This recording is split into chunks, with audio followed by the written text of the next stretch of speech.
Le monde semble étrangement calme en ce moment. Trop calme. Comme l'air juste avant un orage, immobile, lourd et rempli d'une pression que vous ne voyez pas, mais que vous ressentez jusqu'aux os. En surface, tout semble normal. Le marché boursier atteint de nouveaux sommets. Les politiciens parlent de atterrissage en douceur et les analystes à la télévision insistent sur le fait que le système est plus solide que jamais. Mais en dessous, quelque chose est en train de changer, quelque chose d'énorme. Car chaque grand empire financier, l'Espagne, Rome, la Grande-Bretagne, les Pays-Bas, a partagé ce moment précis, le moment où les gens ont ressenti le malaise, avant de pouvoir le nommer. Le moment où les élites célébraient, tandis que les ménages ordinaires se noyaient silencieusement. Le moment où les chiffres ne s'additionnaient plus, mais le récit persistait. Nous sommes précisément dans ce moment-là. Et si vous regardez attentivement, vraiment attentivement, vous verrez les contours d'un schéma bien plus ancien. Un rythme, un cycle en 7 phases que chaque empire axé sur la dette traverse inévitablement. Il y a un cycle qui nous situe fermement dans la phase 5, la phase juste avant la restructuration, la confrontation, le tournant final. Une phase qui, selon la logique de l'histoire et des mathématiques, devrait culminer vers 2027. Mais avant de nous y plonger, revenons au présent, le monde auquel vous et moi nous éveillons chaque matin. Parce que le cycle n'est pas abstrait. Ce ne sont pas que des chiffres. Il se déroule au cœur de la vie des gens. Vous le ressentez dans la vie quotidienne, bien avant qu'un économiste ne lui donne un nom. Les gens n'imaginent pas la pression. Ils la vivent. Le loyer qui autrefois représentait un tiers d'un salaire en engloutit maintenant la moitié. L'épicerie qui semblait autrefois une course de routine pique désormais à chaque passage de carte. Les familles se disputent à propos de factures qui n'existaient même pas il y a 10 ans. Frais d'abonnement, hausse d'assurance, surprises médicales, prêts étudiants qui ne semblent jamais diminuer. Et peut-être la partie la plus difficile, l'embarras silencieux que les gens portent. Le père qui travaille 2 emplois mais vérifie toujours son application bancaire avant d'acheter un sac de pommes. Le jeune couple qui retarde l'arrivée d'enfants parce que le coût de commencer une vie est devenu un casse-tête financier sans solution. Le retraité qui a passé 40 ans à tout faire correctement pour découvrir que l'inflation a anéanti le sens de l'épargne. Il y a cette fatigue inavouée partout. Une fatigue qui pèse sur les épaules. Une petite inquiétude constante qui empêche les gens de dormir à 2 heures du matin, à fixer le plafond, à faire des calculs mentaux qu'ils souhaiteraient ne pas avoir à faire.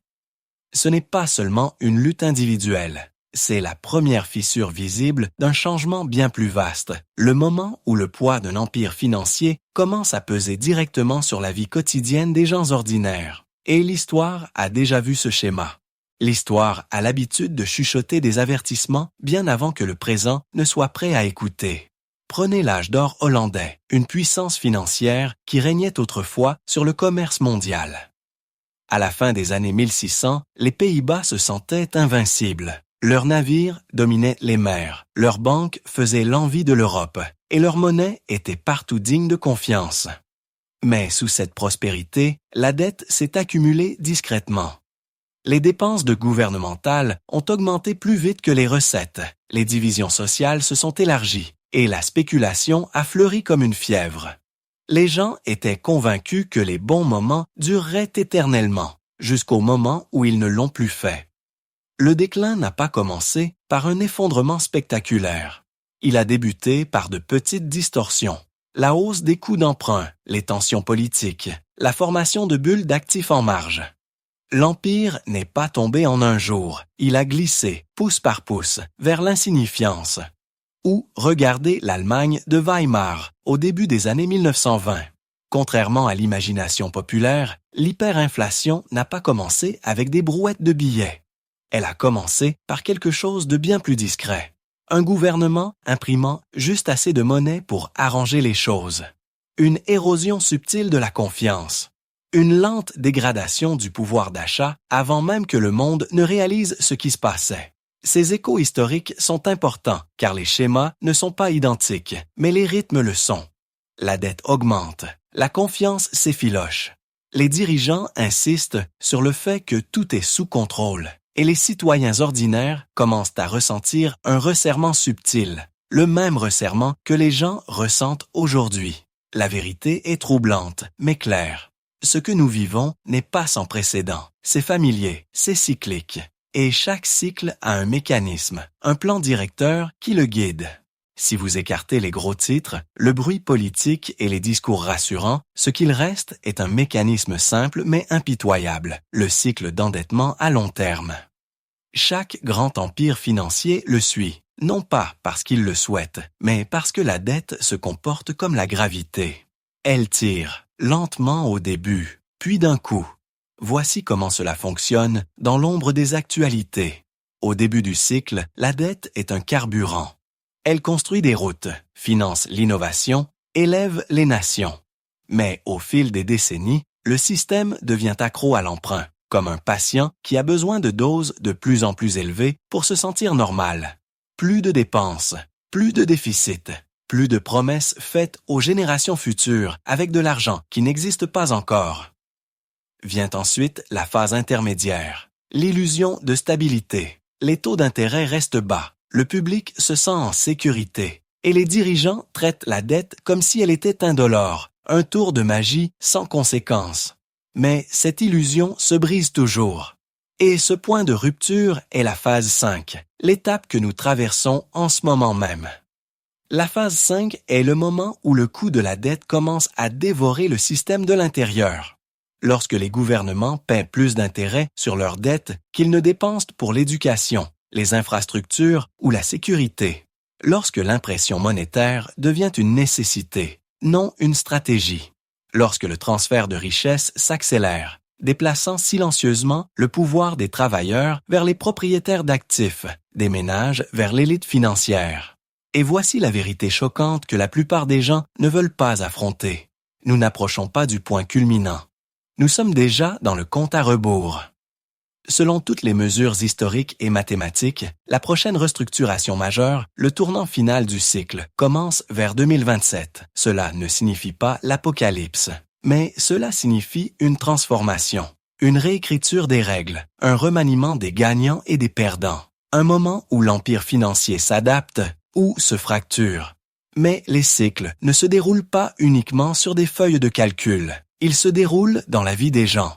Imaginez ceci. Une jeune infirmière termine une garde de 12 heures, les épaules douloureuses, les yeux fatigués. Elle s'assied dans sa voiture sur le parking de l'hôpital, les lumières du plafond ronronnant doucement et vérifie le solde de sa carte de crédit. Elle paie plus que le minimum chaque mois. Pourtant, d'une manière ou d'une autre, le chiffre ne cesse d'augmenter. Non pas parce qu'elle est irresponsable, mais parce que les intérêts augmentent plus vite qu'elle ne peut travailler. Elle prend une profonde inspiration, démarre le moteur et rentre chez elle en silence. Non pas vaincue, juste fatiguée. Fatiguée comme des millions de personnes le sont aujourd'hui. Ce n'est pas de la malchance, ce n'est pas un échec personnel. C'est le visage humain de la phase 5, un monde où le système financier exige plus que ce que les gens peuvent donner. Et les chiffres se retournent silencieusement contre eux. Pour comprendre où nous en sommes réellement dans le cycle d'endettement, il suffit de quelques points de données, pas 20 graphiques, pas un manuel, juste les signaux que tout empire en fin de cycle a émis avant la restructuration finale. Premièrement, la dette souveraine s'accélère plus vite que la croissance économique. Imaginez un navire qui prend l'eau plus rapidement que l'équipage ne peut la pomper. Tant que l'eau monte, la destination n'a pas d'importance. La physique prend le dessus. Deuxièmement, les paiements d'intérêts concurrencent désormais les services gouvernementaux essentiels. Lorsqu'une nation dépense plus pour les promesses d'hier que pour l'avenir de demain, le cycle ne progresse plus. Il se consume. Aux États-Unis, les coûts d'intérêt ont augmenté si rapidement qu'ils rivalisent avec les dépenses de défense et de santé. Un marqueur classique de la phase 5. Troisièmement, les salaires réels diminuent, alors même que le coût de la vie ne cesse d'augmenter. C'est le signe le plus clair pour les gens ordinaires. C'est comme courir sur un tapis roulant qui s'incline lentement vers le haut. Peu importe la vitesse à laquelle vous courez, l'inclinaison l'emporte. Quatrièmement, La concentration des richesses a atteint des niveaux vus pour la dernière fois avant les grandes réinitialisations historiques. Non pas à cause de la cupidité, mais parce qu'en fin de cycle, l'argent afflue naturellement vers le sommet. Les actifs s'enflent, les salaires non, et l'écart devient un canyon. Mettez ces signaux ensemble et le diagnostic devient indéniable. Nous sommes profondément dans la phase 5, la phase où le système peine, grince et redistribue silencieusement la richesse du plus grand nombre vers le petit nombre.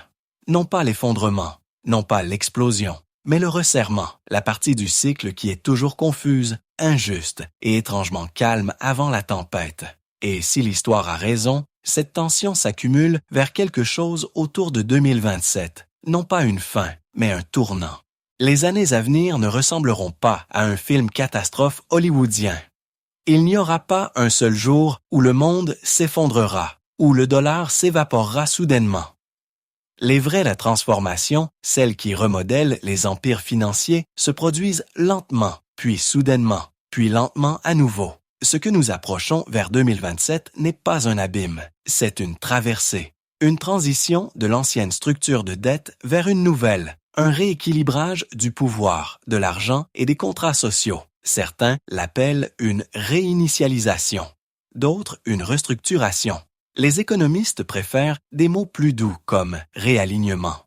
Mais quel que soit le nom que vous choisissez, la signification est la même. Le système se prépare à réécrire ses règles. Nous pourrions voir de nouvelles formes de concurrence monétaire. La monnaie numérique devenant centrale, non facultative. Des alliances mondiales se déplaçant à mesure que les nations tentent sa pompier de se protéger de l'exposition à la dette. Et surtout, un transfert de richesses générationnel sans précédent depuis un siècle, non pas par une catastrophe soudaine, mais par la logique naturelle d'un système qui ne peut s'étendre indéfiniment. Rien de tout cela n'est destiné à susciter la peur, c'est destiné à susciter la clarté. Car lorsque vous comprenez les cycles, vous cessez d'attendre de la stabilité d'un monde bâti sur le mouvement. Vous cessez d'espérer que l'ancien système reviendra et commencez plutôt à vous préparer au monde qui vient. L'adaptation importera plus que la prédiction. La conscience importera plus que l'optimisme ou le pessimisme. Et les individus qui restent informés, calmement, intelligemment, sans panique, navigueront bien mieux la transition que ceux qui attendent que quelqu'un d'autre la répare. L'avenir n'est pas la perdition, c'est le changement. Et le changement a toujours été le berceau de nouvelles opportunités, d'un nouveau leadership et d'une nouvelle résilience. À chaque ère de bouleversement, il y a un moment où les gens ordinaires regardent autour d'eux et réalisent que le monde dans lequel ils ont grandi n'est plus le monde dans lequel ils vivent. Un moment où le familier devient incertain et l'incertitude devient l'enseignante. Nous sommes précisément dans ce moment-là. Mais voici la vérité que l'histoire ne cesse de répéter. Les empires montent et descendent, les systèmes changent, les monnaies se transforment. Pourtant, les gens perdurent. Les familles s'adaptent, les communautés se reconstruisent. L'ingéniosité humaine trouve un moyen d'aller de l'avant bien après que l'ancienne architecture financière ne s'écroule en notes de bas de page.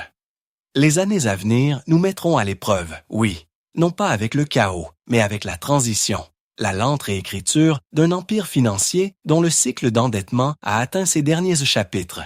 Mais les cycles ne décident ainsi pas de votre destin. Ils ne font que préparer le terrain. Ce que vous choisissez de faire avec clarté, avec conscience, avec le courage de voir le monde tel qu'il est et non tel que nous souhaiterions qu'il soit. C'est là que naît la résilience. Et la résilience devient richesse, non pas seulement une richesse financière, mais la richesse d'être préparé, d'être calme, d'être déterminé lorsque les autres sont confus. Alors que ce moment soit votre tournant, non par peur, mais par compréhension. Car le monde est peut-être en train de changer, mais vous n'êtes pas impuissant, vous n'êtes pas insignifiant, et vous n'êtes pas seul. L'histoire se répète, mais les individus se relèvent. Et dans chaque grande transformation, ceux qui restent éveillés façonnent l'avenir. Si cette histoire a résonné en vous, partagez votre sentiment de force dans les commentaires et répandons cette fierté tranquille dans le monde.